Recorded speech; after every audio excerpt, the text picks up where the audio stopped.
ಸುಣ್ಣ ಮತ್ತು ಹೊಂಗೆ ಹಿಂಡಿ, ಬೇವಿನ ಹಿಂಡಿ ಬಳಸೋದ್ರಿಂದ ಇಳುವರಿ ಜಾಸ್ತಿ ಆಗುತ್ತಾ?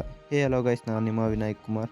ಇವತ್ತು ಯಾವ ಟಾಪಿಕ್ ಬಗ್ಗೆ ಮಾತಾಡ್ತಾ ಇದ್ದೀನಪ್ಪ ಅಂದರೆ, ಅಡಿಕೆ ತೋಟದಲ್ಲಿ ಇಳುವರಿ ಯಾವ ಥರ ಜಾಸ್ತಿ ಮಾಡೋದು ಅಂತ ನೋಡ್ತಾ ಇದ್ದೀವಿ ಇವತ್ತು. ಇದಕ್ಕೆ ಫಸ್ಟು ಮೇಯ್ನಾಗಿ ಯಾವುದಪ್ಪ ಬೇಕಾಗಿರೋದು ಅಂತ ಅಂದರೆ ಸುಣ್ಣ. ಸುಣ್ಣ ಹಾಕ್ಬೇಕು ಫಸ್ಟು. ಮೊದಲಾರು ಬಳಸ್ತಿರಲಿಲ್ಲ.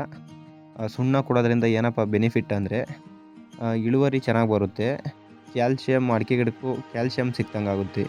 ಹಂಗಾಗಿ ಸುಣ್ಣ ಆದಷ್ಟು ಯೂಸ್ ಮಾಡಿ. ಅಂದರೆ ಜಾಸ್ತಿಯಾಗಿ ಯೂಸ್ ಮಾಡೋಕ್ಕೆ ಹೋಗಬೇಡಿ. ಕಲ್ಲು ಸುಣ್ಣ ಹಾಕಿ ಒಂದು ಗಿಡಕ್ಕೆ ಒಂದು ಆ ಸೈಡ್ಗೆ ಒಂದು 100 ಗ್ರಾಮ್, ಈ ಸೈಡ್ ಒಂದು 100 ಗ್ರಾಮ್, ಎರಡು ಸೈಡ್ ಗುದ್ಲಿ ಕಚ್ಚಲ್ಲಿ ಆ ಕಡೆ ಸೈಡ್ ಒಂದು 100 ಗ್ರಾಮ್, ಈ ಕಡೆ ಸೈಡಲ್ಲಿ ಒಂದು 100 ಗ್ರಾಮ್ ಹಾಕಿ ಅದ್ರ ಮೇಲೆ ಸ್ವಲ್ಪ ಮಣ್ಣು ಹಾಕಿ. ಒಂದು ಸ್ವಲ್ಪ ಮಣ್ಣು ಹಾಕಿ ಫಸ್ಟು ಸುಣ್ಣ ಹಾಕಿ ಮುಚ್ಚಿಬಿಡಿ ಒಂದಿಷ್ಟು. ಆಮೇಲೆ ಸುಣ್ಣ ಹಾಕಿ ಮುಚ್ಚಾದಮೇಲೆ ಒಂದಿಷ್ಟು ಹೊಂಗೆ ಹಿಂಡಿ, ಬೇವಿನ ಹಿಂಡಿ ತಗೊಳ್ಳಿ. ಯಾವುದೇ ಈ ಗೊಬ್ಬರ, ಗೌರ್ಮೆಂಟ್ ಗೊಬ್ಬರಗಳ್ನಾಗಲಿ ಯಾವುದು ಯೂಸ್ ಮಾಡೋಕ್ಕೆ ಹೋಗಬೇಡಿ ಆ ಟೈಮಲ್ಲಿ. ಯಾವ ಟೈಮಲ್ಲಪ್ಪ ಅಂದರೆ ಜನವರಿ ಎಂಡಲ್ಲಿ. ಏಕೆಂದರೆ ಅಷ್ಟೊತ್ತಿಗೆ ಗೊನೆಗಳೆಲ್ಲ ಖಾಲಿ ಆಗಿರುತ್ತೆ. ಜನವರಿ ಎಂಡಲ್ಲಿ ಇದ್ದರೆ ಯಾವುದೋ ಒಂದು ಸಣ್ಣ ಗೊನೆ ಇರುತ್ತೆ, ಅದನ್ನು ಬಿಟ್ಟರೆ ಎಲ್ಲ ದೊಡ್ಡ ಗೊನೆ ಎಲ್ಲ ಖಾಲಿ ಆಗಿರುತ್ತೆ.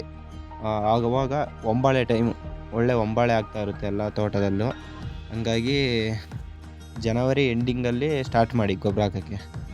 ಆ ಥರ ಸುಣ್ಣ ಹಾಕಿ ಆದಮೇಲೆ ಒಂದು ಬೇವಿನ ಹಿಂಡಿ, ಹೊಂಗೆ ಹಿಂಡಿ ಮಿಕ್ಸ್ ಮಾಡ್ಕೊಂಬಿಟ್ಟು ಒಂದೊಂದು ಗಿಡಕ್ಕೆ ಒಂದು 150 ಗ್ರಾಮ್ ಆ ಸೈಡ್ ಒಂದು ಸಾಕು. ಎರಡು ಸೈಡಿಂದ ಆ ಕಡೆಗೆ ಒಂದು 80 ಗ್ರಾಮ್, ಆ ಕಡೆಗೆ ಒಂದು 80 ಗ್ರಾಮ್, ಒಂದು 160 ಗ್ರಾಮ್ ಕೊಡಿ.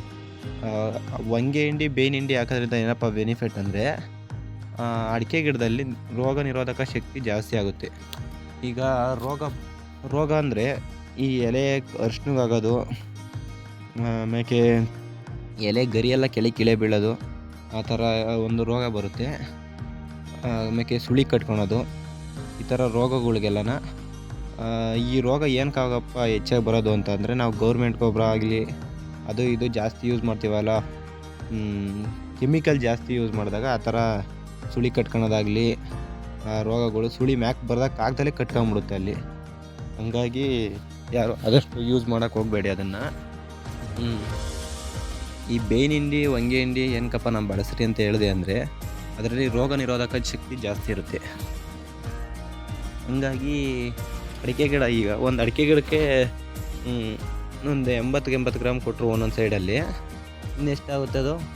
ಅದಕ್ಕಿಂತ ಜಾಸ್ತಿ ಬರೋಲ್ಲ. 1000 ಗಿಡಕ್ಕಿದ್ರೆ ಮಾಮೂಲಿ ಒಂದು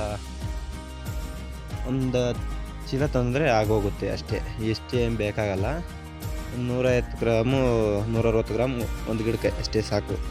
ತೀರಾ ಹೆವಿಯಾಗಿ ಕೊಡೋಕೆ ಹೋಗಬೇಡಿ. ಗರಿ ನೋಡ್ಬೋದು, ಈಗ ಆ ಟೈಮಲ್ಲಿ ಗೊಬ್ಬರ ಹಾಕ್ಸ್ಬಿಡ್ತಾರೆ ಎಲ್ಲ ಜನಗಳು. ಆ ಟೈಮಲ್ಲಿ ಏನಾಗುತ್ತೆ ಅಂದರೆ ಒಂಬಾಳೆ ಗರಿಗಳೆಲ್ಲ ಮುರ್ಕೊಳುತ್ತೆ. ನೀನು ಒಂಬಾಳೆ ಹೊಡಿಬೇಕು, ಅದ್ರ ಮ್ಯಾಗ ಗರಿ ಮುರ್ಕೊಂತು ಅಂದರೆ ಒಂಬಾಳೆ ಅದರೊಳಗೆ ಸೀಕೊಂಡು ಹೋಗೋ ಚಾನ್ಸ್ ಇರುತ್ತೆ. ಆ ಥರ ಗೊಬ್ಬರ ಯಾರು ಹಾಕ್ಸೋಕೆ ಹೋಗಬೇಡ್ರಿ ಜನವರಿ ಟೈಮಿನಲ್ಲಿ. ಈ ಥರ ಫಸ್ಟ್ ಬೇವಿನ ಹಿಂಡಿ, ಸುಣ್ಣ, ಹೊಂಗೆ ಹಿಂಡಿ ಕೊಟ್ಟಾದಮೇಲೆ ಹತ್ಬೇಕಾದ್ರೆ ನೀವು ನೀರು ಹಂಗೆ ಚೆನ್ನಾಗೈತೆ ಅಂದರೆ ನೀವು ಗೊಬ್ಬರ ಹಾಕ್ಕೊಳ್ಳಿ, ಬೇಡ ಅಂತ ಹೇಳಲ್ಲ. ಫಸ್ಟ್ ಆ ಥರ ಕೊಟ್ಟಾಗಿ ಒಂದು ತಿಂಗಳು ಏನು ಕೊಡೋಕೆ ಹೋಗಬೇಡಿ.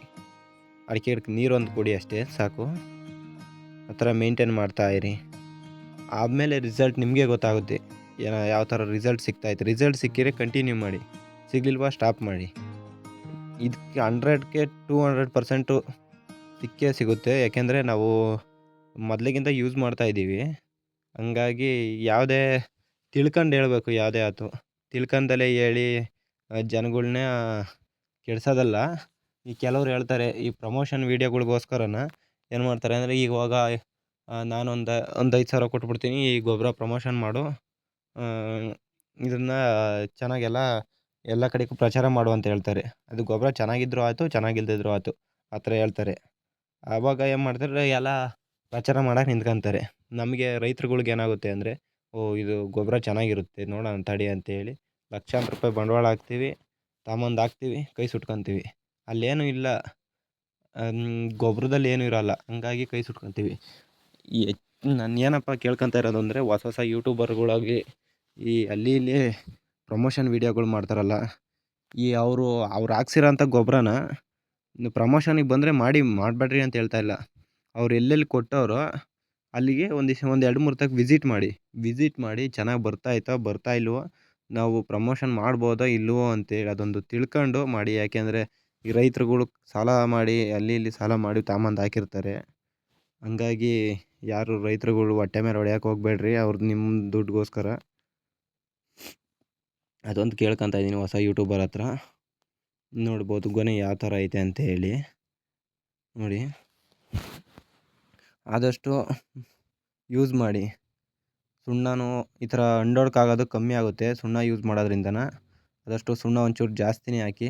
ಸುಣ್ಣ ಏನು ಕಮ್ಮಿ ಹಾಕಕ್ಕೆ ಹೋಗಬೇಡಿ. Tata bye bye.